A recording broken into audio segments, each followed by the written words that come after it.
ஏன் அந்த அளவுக்கு விட்ட உடனே வெட்டுப்பா நான் போகணும்னு சொன்னேன். நீ சின்னதாக எடுத்துன்னு வந்தா என்கிட்ட வா. நீ அந்த பேர் தூக்கிட்டு வந்தா பார்க்கும்போது பயமாச்சு.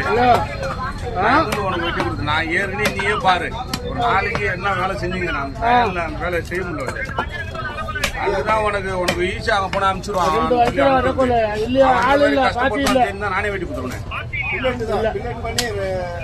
அது பெருசு உருவத்தை பார்த்தோன்னே இப்ப கூட இல்ல 10 கிலோ மீன் வந்துன்னா அனுப்பிச்சிருது. யாரு என்ன கொண்டு கொடுக்குறாரு என்னால.